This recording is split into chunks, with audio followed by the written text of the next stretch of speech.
Last time it was a disaster, wasn't it? Yeah, because you were slightly behind. I was in, I was out, I was You just were like... my background. Yeah, it didn't work out very well.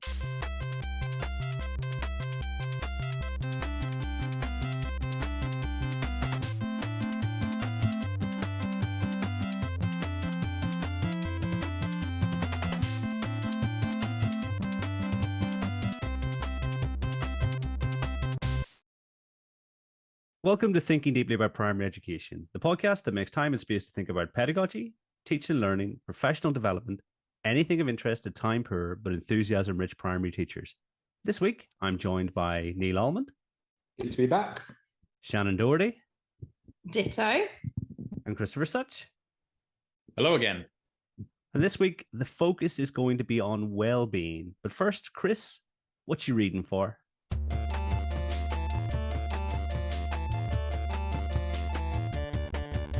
Hey, what you reading for? Recently, I've been reading a really fantastic book. Well, I'm only halfway through. Maybe the second half is terrible, but the first half suggests otherwise. Called How Children Learn Language by William O'Grady.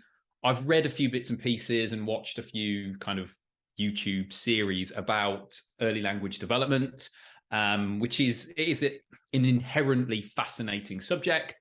But this book tackles it in a really wonderful manner. It's got that lovely mixture of being academic but accessible. It's constantly dropping in these lovely little examples of the ways that kids learn vocabulary, the way that they overgeneralize when they are learning syntax. It's delightful little read.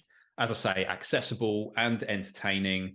And given that spoken language is the foundation of literacy and that early development of spoken language is the foundation of that, I can't see any better reason to read a book than that. So yeah, check that one out. What about you, Neil? What are you reading for? So I was reading something that I came across relatively recently. It's quite a recent article. If people have been following Emily Hanford's podcast, Sold Story, you'll understand where this is kind of coming from. And this is a chap called Kevin Butler, and he's very transparent in that he's purely just making a hypothesis here, but the 3Qing could be an actual cause for dyslexia. Now, I'm not too sure how much I buy the theory, but he's really transparent at it. It is purely hypothetical. He kind of bases a large part of this basis is because 3Qing teaches children what dyslexia children tend to do anyway, which is just kind of use contextual information to try and decode the words. And from there as well, through some MRI scans, he kind of notices that the parts of the brain that are working when dyslexic children are trying to read are the same parts of the brain from children who've had some 3Qing. And so he's kind of, I think, making a bit of a leap to say that this is then a cause of dyslexia. But I think given that I've found a paper, I think the day of or the day after Emily Hanford's series just finished. So I found it quite interesting coming off the back of all of that. Kieran, what are you reading for? So mine is actually inspired by your Sunday 5, Neil. And it's a paper called When Problem Solving Followed by Instruction Works, Evidence for Productive Failure. And it's a paper from October 2021. And, fairly typically, I'll be thinking instruction first is probably the way to go. And then to hear an alternative viewpoint described in such interesting terms definitely made me think. And so I think it's well worth checking out. I mean, what did you think of it, Neil? Yeah, I found it really interesting. I think it was just quite interesting how it really mirrored kind of the conversations that you were having with Gareth on the latest problem-solving thing. So I was glad I found it. Yeah, I've got into a really bad but interesting habit where I will just spend an hour before I go to bed just on Google Scholar, and I'll just think of a term, and I'll then just I will then filter it just by research from the last year or two. So it's kind of quite a weirdly addicting thing to look at, just because it's all fine and good finding old seminal papers, but you want to see what's happening recently in the field, and that's how I find quite a few of these papers that I then kind of do my best to synthesize in a tweet on a Sunday morning. Yeah, they're awesome. I like to search by 2022, 2021 as well, and then you have to do a custom raise, don't you?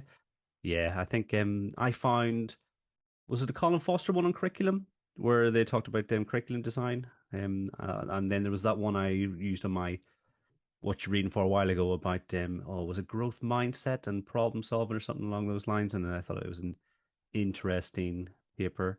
But yeah, the 2022 search is a fun game to play, although I don't spend the last hour before bed. Well, I know it's a really bad habit to have. What I've kind of really enjoyed as well is going to Seminole Papers, click on the citations, and then filtering by 21, 22, just to see if anyone recently has like taken a paper from like 1975 and said, no, actually, it's all tosh.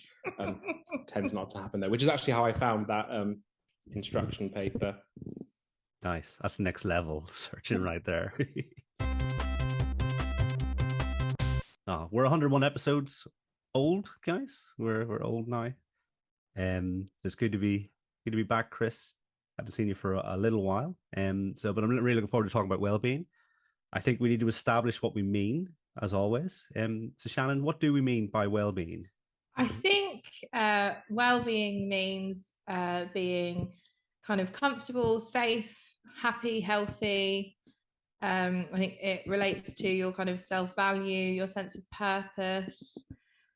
I do, obviously in the context of this podcast, we're probably talking about well-being at work, but obviously well-being at home and our kind of general well-being is affected by our work as we spend so many hours there.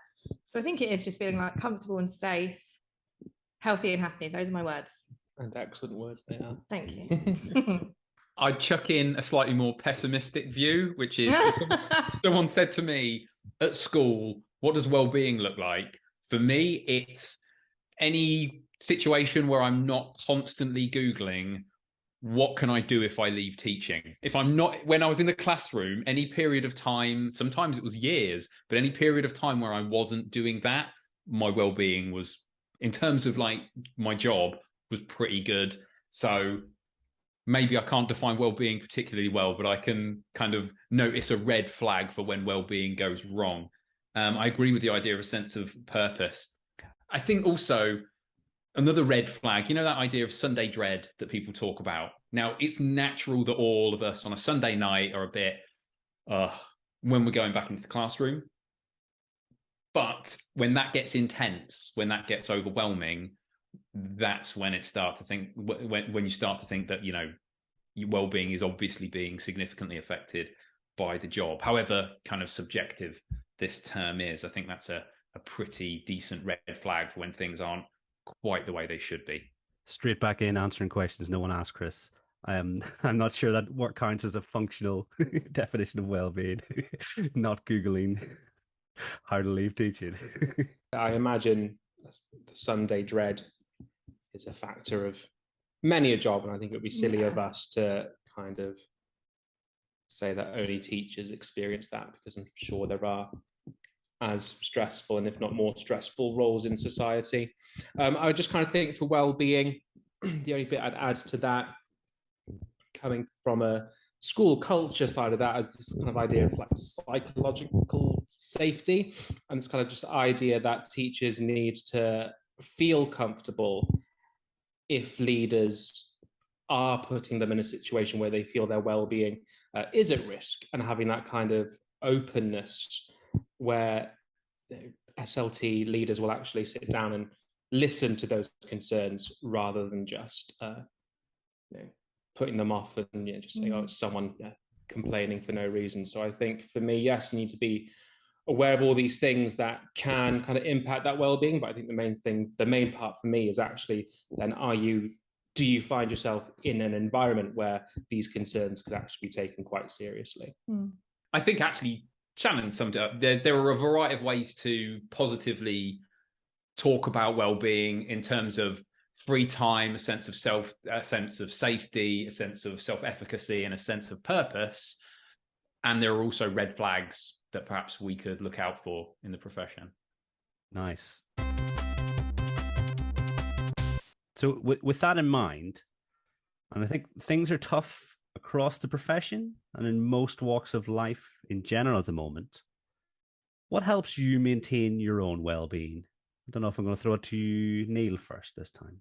I don't know if I'm a good example, because I remember doing a talk quite early on where I just kind of openly said, like, education is my hobby. So the way I my well-being is Googling research from like the last 2 years on a Google Scholar and like things like that, going to research eds. So I really am not exactly the poster boy of how one should relax and take a bit of time off work, because the way I kind of do that is by doing more work, just because I find it interesting. And when I say more work, things to do with education, not like a few of these things that I read, they will very kind of rarely benefit my day-to-day job, but it's just things that I'm interested in.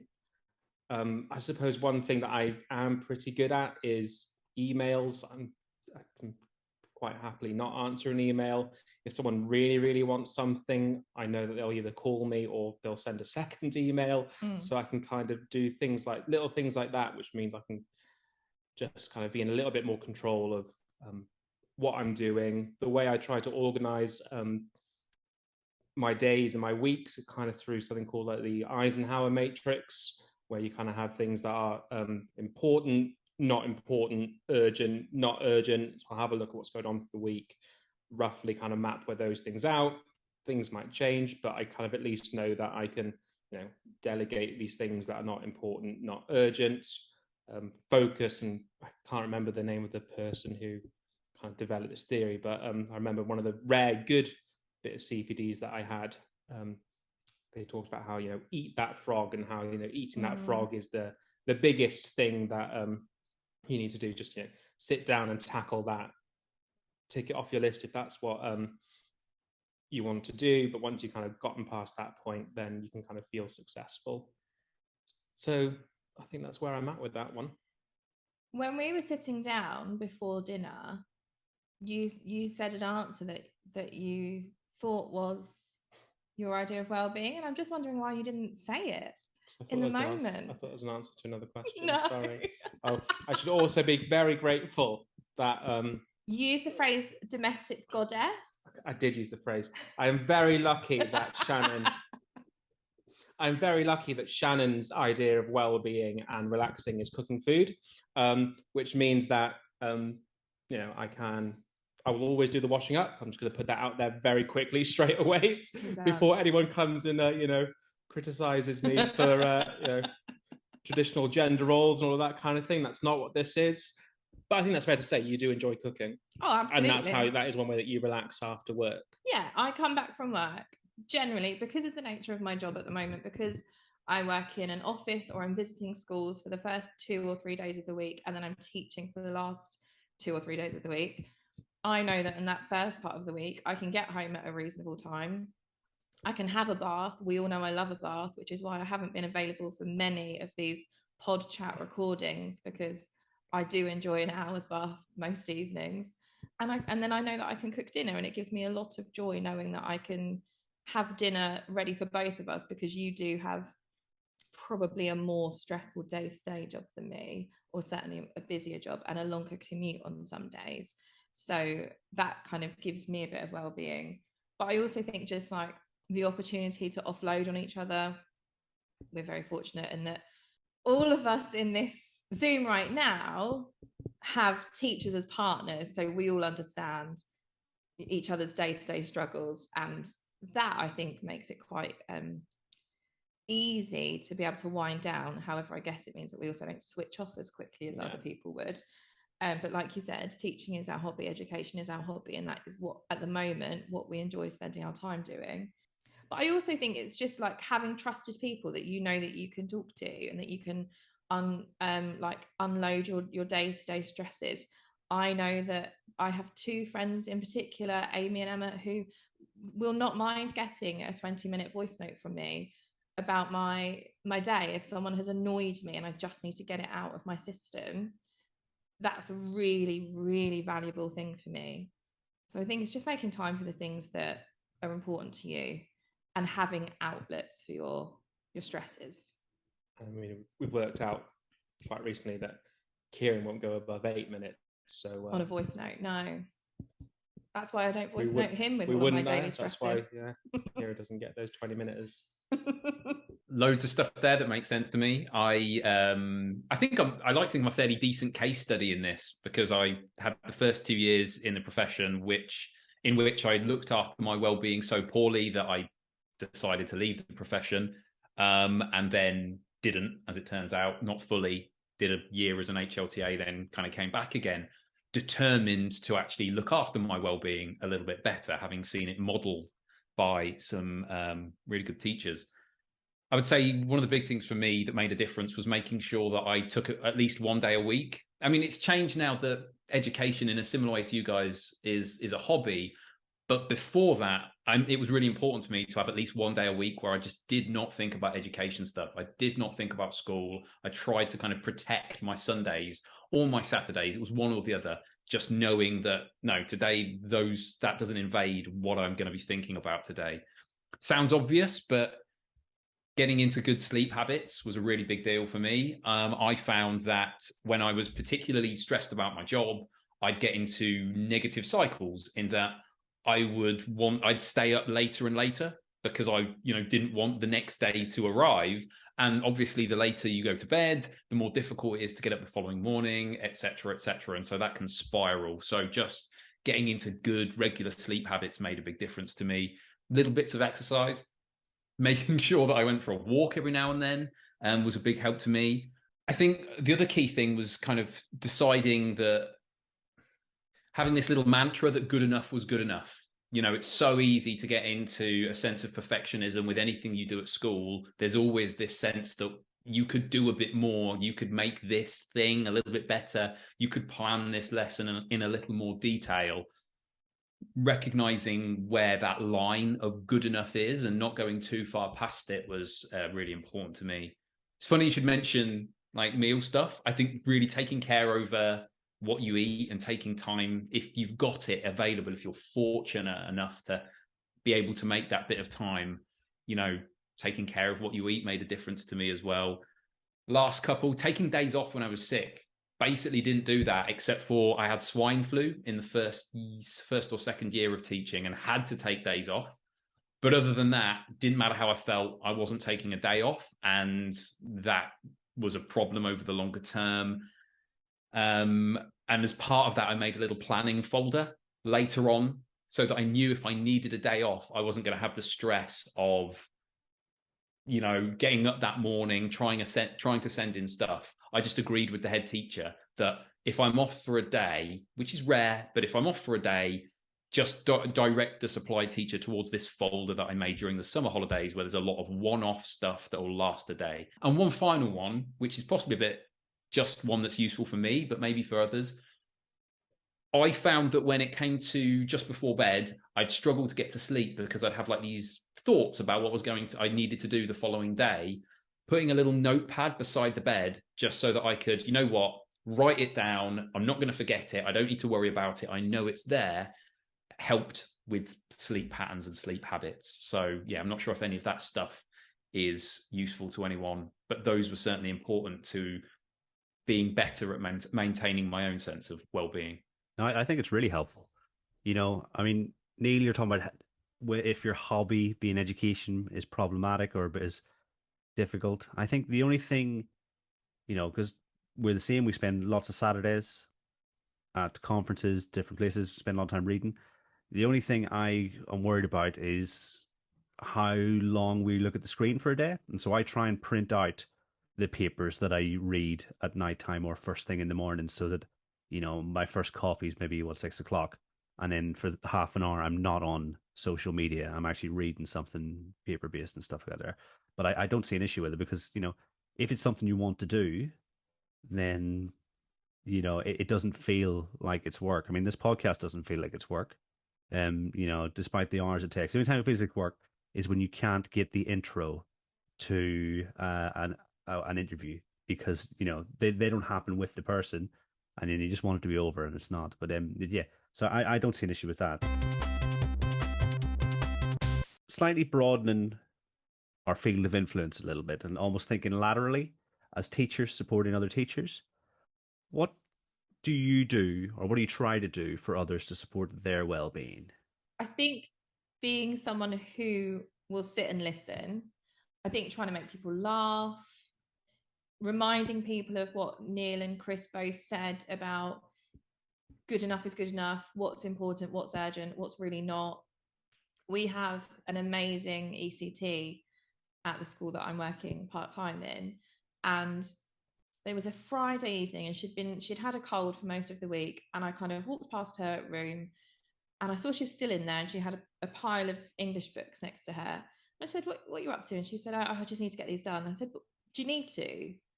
Like, what's the worst that will happen? And she was like, do you think I can do them on Monday morning? And I was like, what do you think is going to happen over the weekend? Sometimes people just need that permission to go, it's okay to leave it.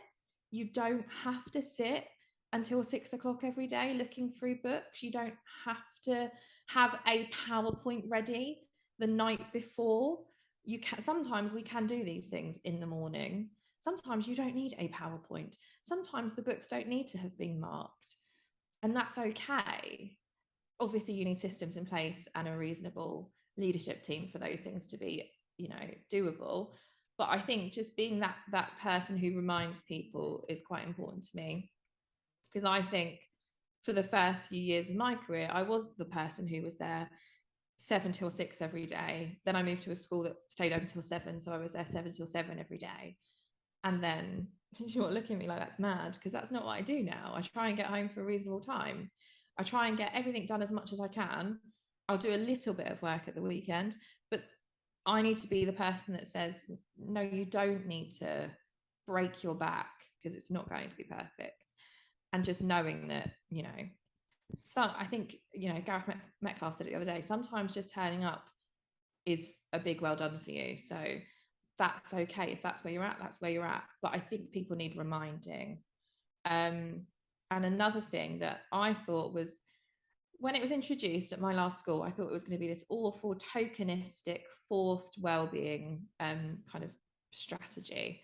And it was this idea of guardian angels, where everyone who wanted to, you could opt out, would have a person who would check in on them, kind of write them a note.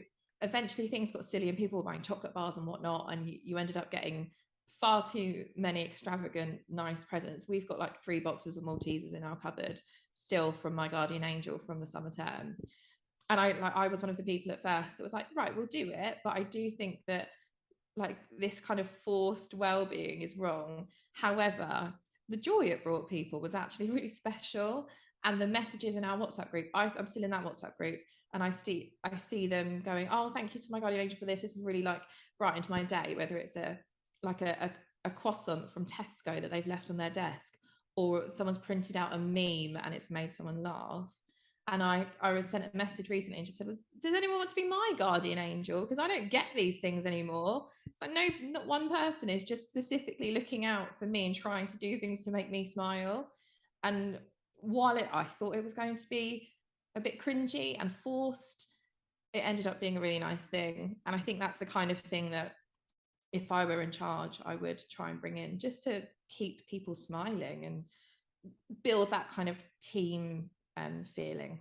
I think what you say there about listening is a big one. A little strategy that someone in my, I think 3rd or 4th year of teaching used on me, which I thought was a bit odd at first, but was actually really valuable. I remember I went into their room just to basically complain about how my day had been and something that had gone wrong, something I'd done not right.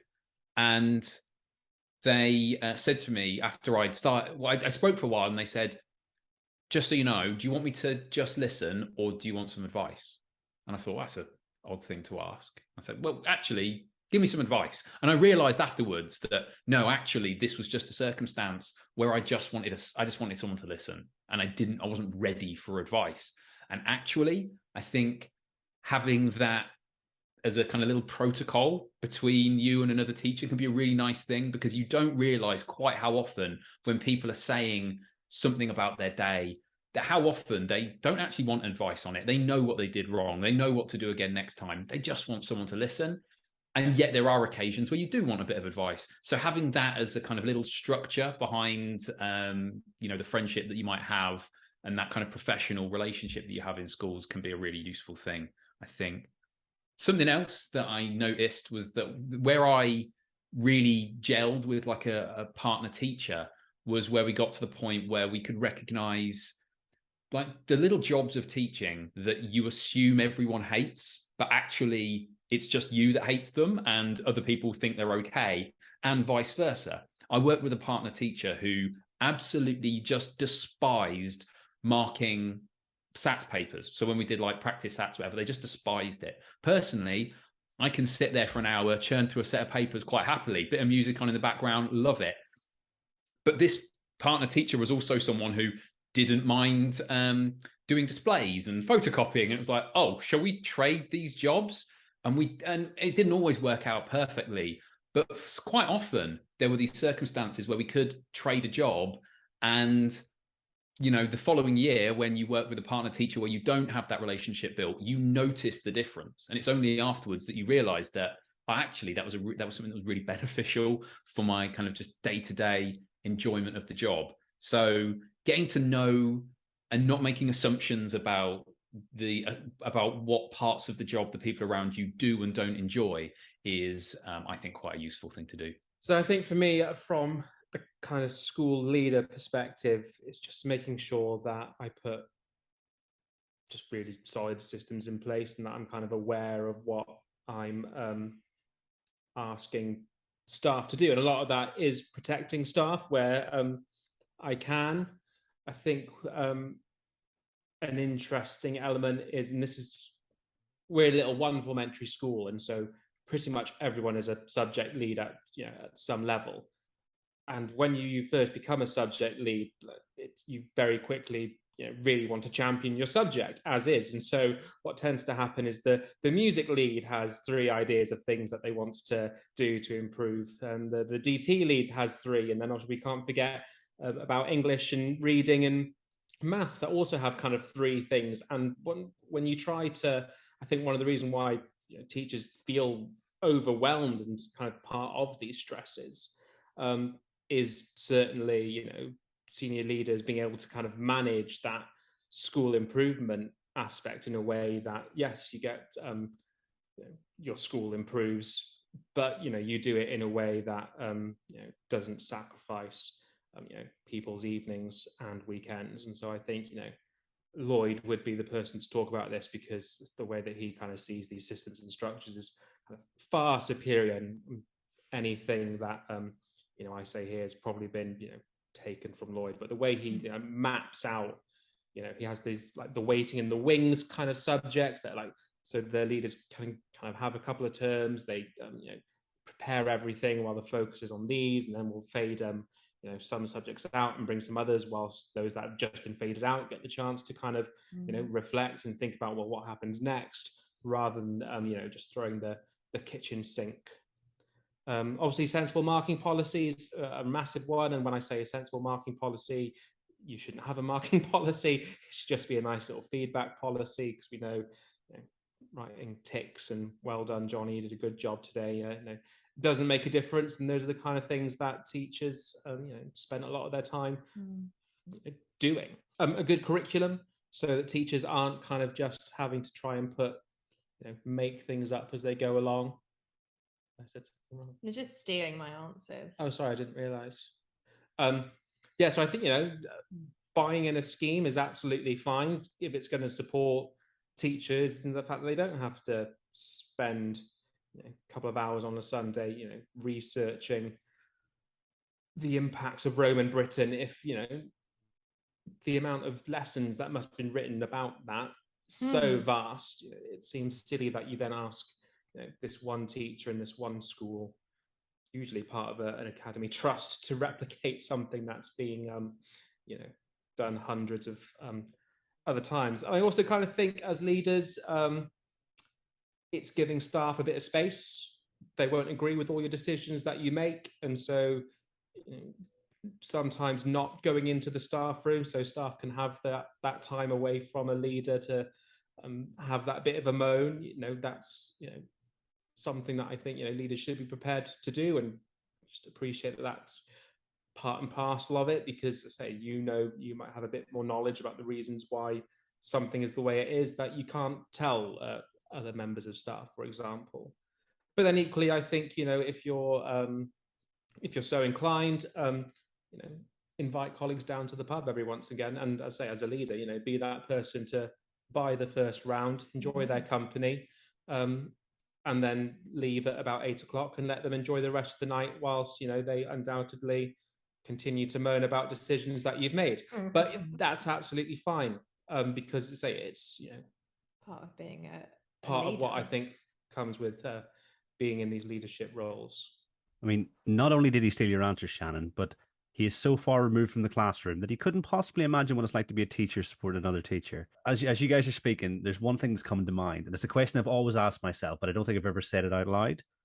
Because the way, as we get towards week 6, week 7, or week 13, whenever we've got 14-week term, and we feel more exhausted than we've ever felt before, do you think we're actually tired, or because we're getting towards the end of term, we are very tired? Is it psychosomatic? And if we say, for instance, we had 16-week term, would we feel the same sort of level of tiredness at week 12?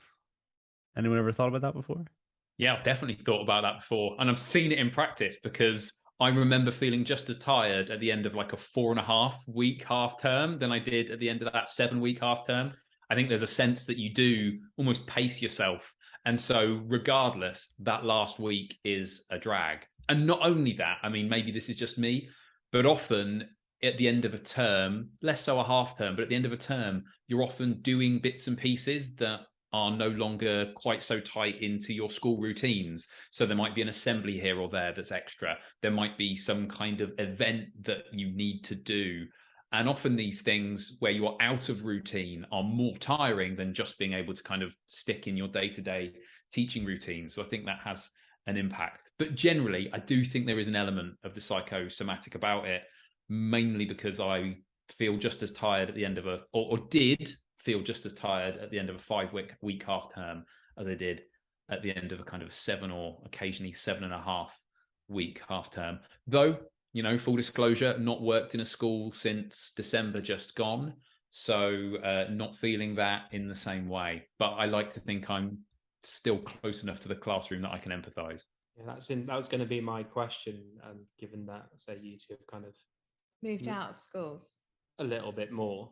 Do you still have that sense of tiredness as you might do towards the end of a term, knowing that actually, it's only either you're waiting for the next bank holiday or the next time you've kind of taken your bit of annual leave? So it's interesting to hear your thoughts on that one, Chris.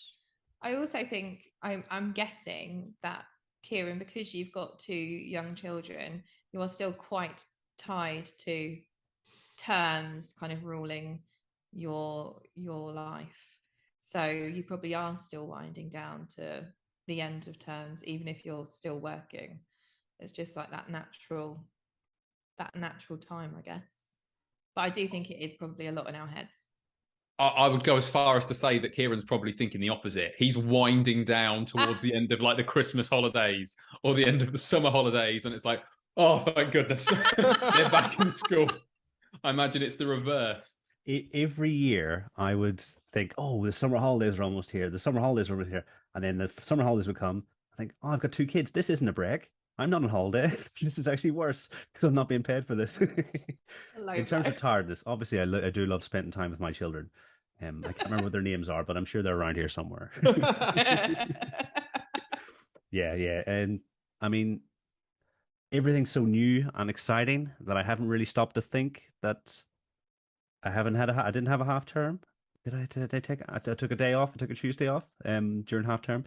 And my first big holiday is going to come at Christmas. I'm going to take most of the the bits between and just before. So I haven't really noticed anything, but it's a bit different because, like I say, most of the things I'm doing are new and exciting and getting used to it. So yeah, so I certainly don't feel the same level of physical tiredness unless I'm traveling. Because I'd be getting up 5:30, 6, being in school for 7:30, having dropped the boys off. Then we come home, we do the get bedtime routine, and then it's 8 o'clock before you're stopping. Whereas at least now, because a lot of my work is from home, we can split responsibilities a bit more readily, if that makes sense. So I'll cook at least one day a week. Like Neil, do the dishes every day a week, do the washing, that kind of thing. So we've almost redistributed the labor in the house. Yeah, but I think it'll probably take a year or 2 years before I realize the difference. But I certainly don't feel half as physically tired as I used to. So this time last year, I would have been on my knees, basically. Same for me. I mean, even though, so I work 3 days a week for Ambition, and then I end up working basically another 3 days on kind of consultancy bits and pieces. Even though there are weeks now where I'll kind of get back up to the hours I used to do when I first started in primary teaching, I might occasionally do like a, 55 or 60 hour week. It is nothing like a 55 hour or 60 hour week as a primary teacher, because partly a lot of it has this sense of autonomy behind it that wasn't necessarily there in the same way.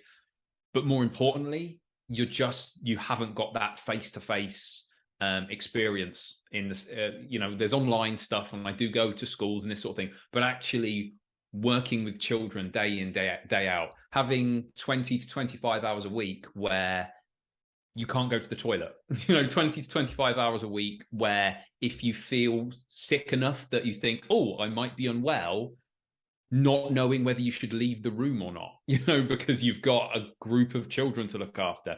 There's nothing like that constant in your face stress. I think 45 hours, if you're lucky enough to work 45 hours a week as a primary teacher, but 45 hours a week as a primary teacher, to me, was less tiring, less stressful than a 60-hour week in something that doesn't have that constant face-to-face interaction. And it's only been a few months that I've been away, but yeah, I still have obviously nothing but admiration for people doing that job. And I think that'll tie into some bits and pieces that I might say about school leadership, but happy to talk about that in a little while. Or now, what do you reckon, Kieran? Yeah, I think we could definitely move there. I mean, you definitely should go to the toilet if you need to go to the toilet. I don't care what's happening. Most classes have a teaching assistant. I know that there are teachers who wait until lunch or break time, and that's not good for your body. And it took the pandemic to show me, and talking to you, to show me that 45 hours is pretty reasonable. And you getting diminished returns afterwards, because I would work, before and after school in the past. And really, once we started returning back, I thought, actually, no, I need to get a handle on this, because I'm not doing anybody a favor. And I think 45 is possible. I think certain roles, I'm thinking about operational deputy head teachers in particular, because you've got lots of other stuff on top of your main job. But I think most teachers should be pitching. And the more I talk to you about it, Chris, the more I think we should. I think it's probably time to think about, well, how much can school leaders actually do to support their teachers? And the short answer to that is loads. There's loads that school leaders can do. The number one thing they can do, and this ties into what we've just been talking about, is be numerate with numbers within 100. Basically know more, numbers more or less than 45. Because if a teacher is consistently working more than, say, 45 hours a week, I think over the longer term, that's going to just drain them. And anything you think you're gaining from teachers when they're working past that amount of time, as you say, I think is entirely diminished returns. You've got tired, stressed teachers who are more likely to want to leave the classroom or the school or the profession entirely. So yeah, first things first, if you've got teachers who are doing their job in a way that you think is kind of effective and efficient, and yet they're still out of necessity working more than 45 hours a week, start to think what you can do to address that. Be absolutely ruthless with how you can cut workload. I mean, I know it's an obvious thing to say, but that's where I'd begin. Another thing, we've mentioned Lloyd already. The conversations I've had with him where he's talked about the extent to which they plan ahead, the extent to which they make sure that, if there is going to be heavy like report writing or whatever it might be burden, that this doesn't coincide with something else that's going to be a significant drain on teachers' time. Because it isn't just about whether the teachers are working on average, say, 45 or 50 hours a week. It's whether you somehow bombard teachers at given points with these weeks that require them to do 70 or 75 hours, which is just completely unmanageable for obvious reasons. Other than that, we get into kind of like little detailed stuff. I think I asked my partner this question when I found out like some of the questions from the podcast, and she gave a load of stuff that I've embedded into what I'm going to say, so I can sound a little bit more, wise than I obviously am. But the first thing she said, without hesitation, was no empty promises. Like, if you say you're going to do something about a particular class or a particular bit of behavior or some corridor routine or whatever it might be, you do it. As an SLT, do not make promises that you cannot keep. And I think that's good advice for teachers generally as well, but that one really jumped out at me. Thinking back to particularly when I was quite new to the profession and perhaps a little bit more nervous about these things, I found that senior leaders who constantly referenced Ofsted or called it the big O, as if, that helps in some way. Oh, I'm not talking about Ofsted. I'm somehow using this weird label to describe them. But constantly talking about Ofsted, constantly talking about that, I think can stress teachers out. I mean, the interesting thing is it stresses out teachers who, arguably in terms of like an Ofsted outcome, don't have anywhere near as much skin in the game as, say, a head teacher might do. And yet, like I say, it still stresses them out. Why mention it? That's not why we're doing things. I mean, it's worth being aware of their existence, but constantly referencing Ofsted, I don't think is a good idea. I think if you start a job as a senior leader, don't change stuff just because you want to like make your mark or because you want to put your stamp on things. Change things because they need changing, and then do that slowly and cautiously for obvious reasons. Wherever possible, give teachers a sense of where they've earned it, a sense of trust, a sense of autonomy in particular. Work out the things that really matter to teachers. So particularly with regards to autonomy. Some teachers, for example, know loads about kids' books, love kids' books, and have really things that they're really passionate about and they really want to share with a class of children that they're building a relationship with. Now, that can conflict with someone like me who might be building a reading curriculum that has very precise texts in it that I want all children to experience. But where there's give in that, where there's flexibility in that, find it. Because if this is something that particularly matters to this teacher, if you can find a bit of flexibility, find it. Which brings me on to the next point, which is know your teachers and know what matters to them. Know what their kind of the points, the like trigger points, if you will, the stuff that they really value, and try where possible to be flexible with that stuff in particular. Be sensitive about illness. If a teacher's off work, I remember from the first year of my teaching career where I had swine flu, every day I was getting a phone call at 3:00 saying, "Are you going to be in tomorrow?" I had no idea. Like I feel pretty bad right now, but I don't know how I'm going to feel in the morning. And eventually I buckled under the pressure and just said, yes, I'm going to be in tomorrow. I've been off for 3 days now. That does feel unreasonable. I'll come in tomorrow. Went into school, basically passed out in the classroom at the end of the day, needed to get a taxi home, leave my bike at school, all this sort of thing. And all because the senior leader hadn't been sensitive about the idea of illness, hadn't recognized that there are ways to deal with these things. I'll say one final thing, which is appreciation. Taking the time to appreciate the job that your teachers are doing seems like a pretty big deal to me. It's often little stuff, but it's little stuff that I think adds up to something consequential. Is there anything left for us? Well, you already took some of mine earlier on. I can see you glancing over at my notes. I agree with Chris in that there is so much that leaders can do. It's almost a joke that there's so much and that so many leaders aren't. Like, when you think about, we are in an echo chamber on Twitter. What is it? 5% of teachers are on there. When I think about, and there's more on sort of edgy Facebook groups, but there's still loads that don't access any kind of teacher social media, because why should they? But the posts I see, like I'm an admin for a year 3 and 4 teachers group on Facebook. The anonymous posts that I have to approve of people saying, I'm an ECT, I think I'm done with teaching already. I'm finding the workload too much. We're constantly stressed out about Ofsted. Oh, the demands are just too high. We're expected to stay at school until this time. It's just insane, particularly after when we've had COVID, where there's a period of time where we were told, do not come into school before 8 o'clock and you need to leave at 4 o'clock because the cleaners have to come in and they can't be around you, because that's where we were with COVID. And that stopped. And suddenly it's like, well, no, of course you need to stick around. Of course you need to get here early. And I remember I went to start at a new school, and this is a school that was open 7 till 7. And I said, well, I like to get in early. What time do you open? And they said 7. And then I said, and close, and they said 7. And I was like, oh, okay, that's, an hour more than the school that I'd worked at before. And the head teacher said, well, I'm not saying that I want my teachers to work those hours. And then said, oh, who am I kidding? Of course I want them to work the long hours.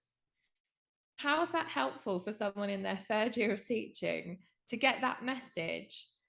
And I don't think that, and I know leaders have a really stressful job, and from, last year, you being a full-time deputy, also teaching, from talking to Lloyd and all the operational stuff that he has to juggle whilst you're still trying to be strategic. I know it's a really difficult job, and I know that there are stresses that they are under, but there is no excuse for them to put that pressure onto their teachers. Like when Chris mentioned about Ofsted, that's something I've got written down. Keep the stress away from teachers. Yes, explain that it exists. Yes, explain what the process might look like. But that's it, because it's your job to safeguard your teachers, and you have to be that umbrella, like protecting them from the stuff that could come down on them. And I don't think that all leaders do a very good job of it. Other things I've got, PPA at home. That was a game changer for me when we were allowed to take our PPA at home. That happened during COVID. And suddenly I was a lot more productive because I wasn't being bothered. But also it meant that I could go and do like the food shopping at 2 o'clock and then come home and work until 5 if I wanted to.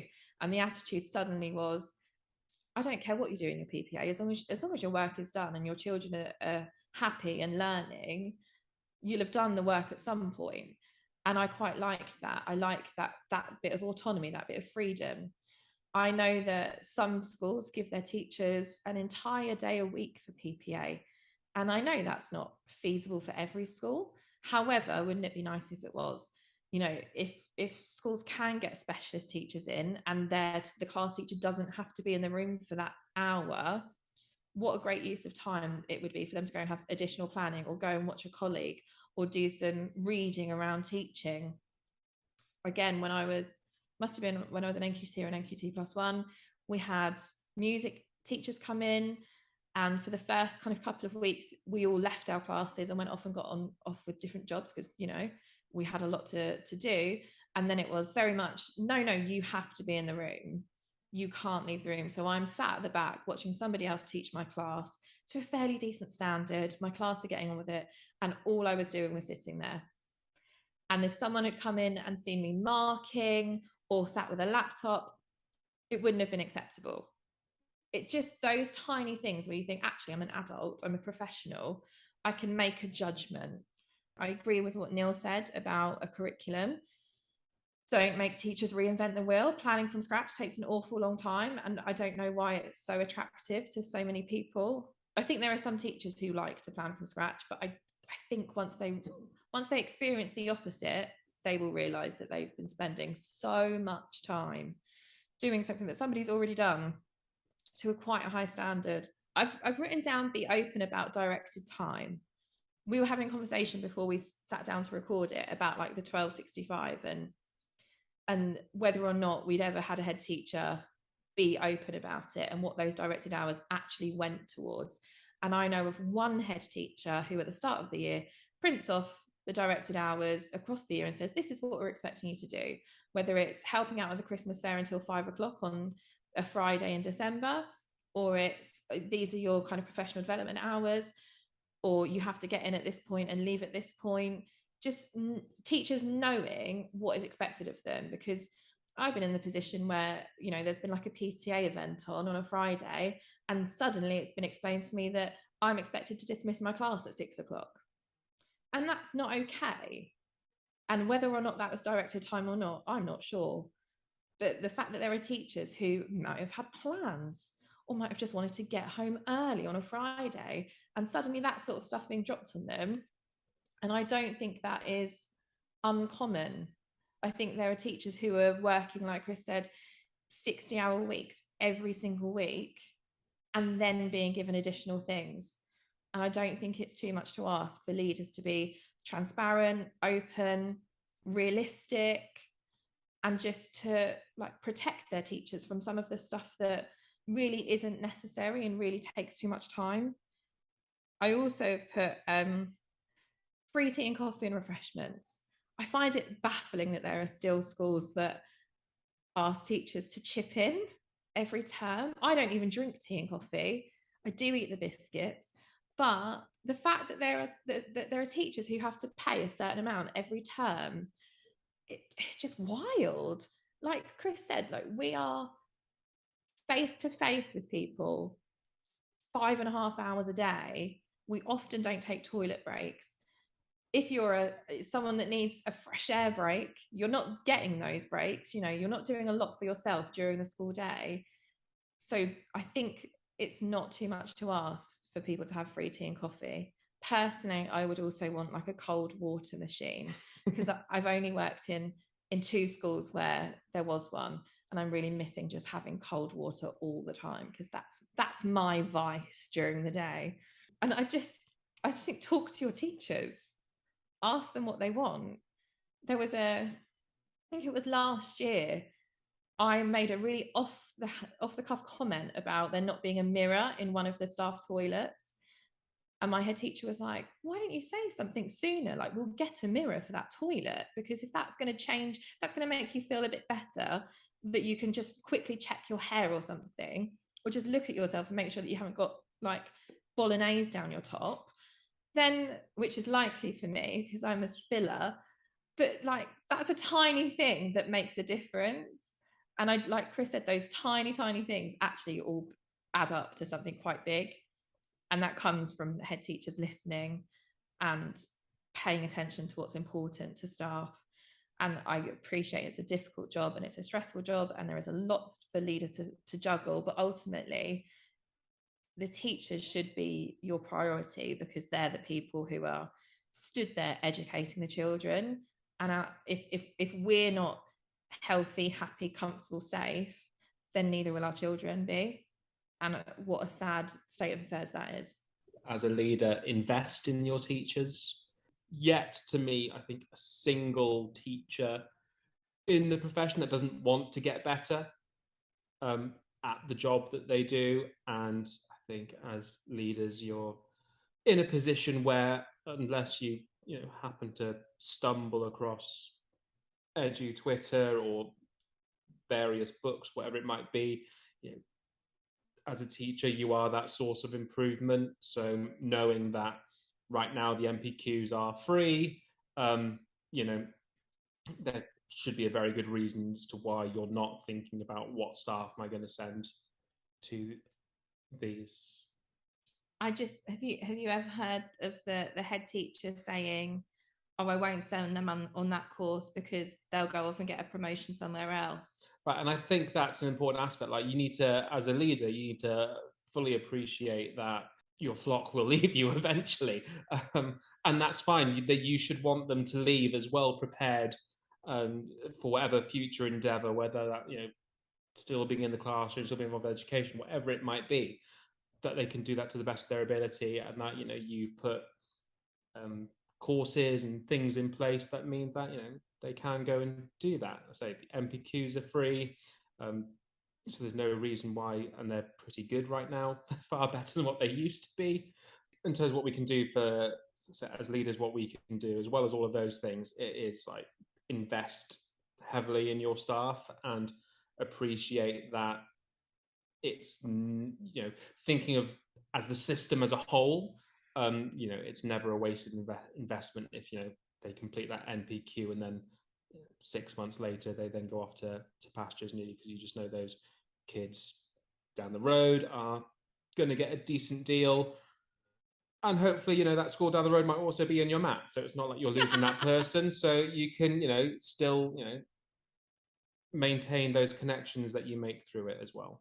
One final thing that jumps out at me, and it jumped out at me when Shannen said, protect your teachers.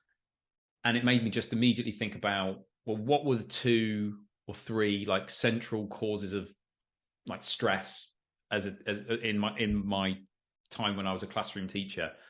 One of them was behavior, when behavior wasn't there, and then when I didn't feel supported with that from the SLT. That was rare, but it happened, and that was a really significant source of stress.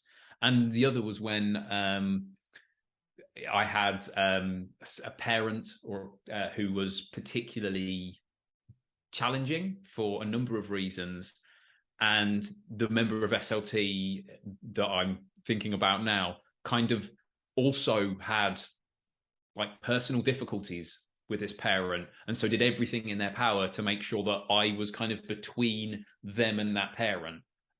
And I know that there are, as Shannen said, really difficult job to do, but at the same time, the roles should be switched there. It really should be the case that the person who is earning the big bucks and has the experience to deal with this sort of thing is the one that is at least taking some of the responsibility for supporting teachers with challenging conversations with parents where they turn up.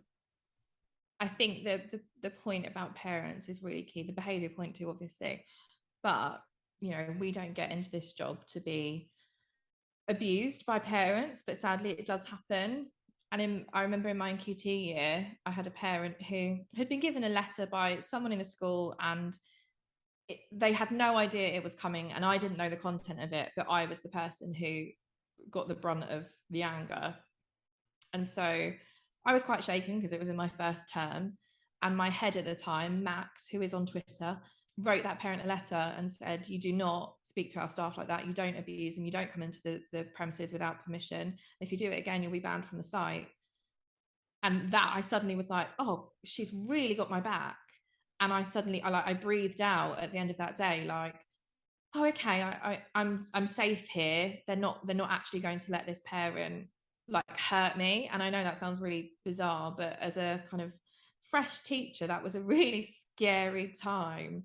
But it was all sort of sorted by the end of the day, because my head had acted on it and had the guts to actually tell the parent they were wrong, rather than kind of pad to them and apologize and say, oh, I'm so sorry, this won't happen again, and I'll deal with the staff, because I've seen that happen as well. And it plays a big part in wellbeing, I think, knowing that your head has your back when it comes to parents and students. So it sounds like there are a lot of ways to get this right, but also a lot of ways to not get it right as a school leader, so hats off to anyone who is getting it right. And, I'm sure most people who listen to this, thinking of the leaders who we know and who we talk to, they're both their hearts and their minds are in the right place when it comes to this stuff. So, I think, we're talking, Lloyd's caught him a few times. He's not very good at looking after himself. He looks after everybody else, but not himself. So maybe if he's listening to this on a Monday morning and he's lining up a 3-4 minute voice note, maybe think again, Lloyd, and just go and look after yourself. Have that McDonald's coffee that you're always really pleased to have. Let's imagine that we have total control of the education system, and obviously we do, but we have the pretense that other people are in charge. That's how shadowy organizations work. If you could change one thing on a system-wide level to try and improve the well-being of those working in schools, what would it be? We'll start with you this time, Neil. What would it be? I just think the greatest commodity I think you can give a teacher is time. And so I think on that system level, somehow, I'm not sure how it would work, but I think art, music, as many of those procedural subjects, languages, computing, in my mind, there is a factory that just pumps these teachers out, and there's enough of them for every school, which means that teachers, if they want to, don't have to teach those subjects, because for some people that would be the worst thing in the world. That's fine. I'll find something else to as a leader, I'll cover your maths quite happily if you want to take a maths lesson out. That's fine. But yeah, I think really kind of pie in the sky thinking, obviously, is just making sure that teachers have that time. I think the more realistic could happen tomorrow is to kind of just look at the primary national curriculum and think, actually, if kids aren't doing languages and DT, is that really the end of the world? On a formal level, like Ofsted coming in and being like, well, what are you expecting? How are you expecting kids to use a glue gun at the age of like year 5, and what is the progression in sticking, and then from 3, 4, 5, and 6. Obviously, I'm being a bit harsh to DT, but you know what I mean. Kids should have the experience of junk modeling, absolutely, but let's not kid ourselves and think that. I think planning these granular small step curriculums for progression in some of these subjects actually will have the impact that Ofsted think it will. Love that. Sticking with the theme of Ofsted then, I know it's part of what they are supposed to do already, but I'd like to see Ofsted really take workload seriously, like really take it seriously. And I mean, so like first and foremost, the priority when they go into any school is, of course, safeguarding. That should always be like number one. Nothing's going to touch that. Below that at the moment, you very much get the sense there's then curriculum, and then there's a big old gap, and there's everything else. I think that in terms of the way that the whole education system works over the longer term, I think teacher workload and making sure that that's manageable is as high a priority as curriculum. And I don't say that lightly. I do think that when we're looking at a profession that's struggling for teachers, when we're looking at a profession where far too many of our teachers kind of want to leave the classroom in some form, I think making sure that workload is high on the agenda when Ofsted are looking at how good a job a school is doing, I think that's a really important thing that they could do. And that's probably the most obvious kind of system-wide change I would recommend. I think both are very good points. I agree that should be a huge line of inquiry when Ofsted go in.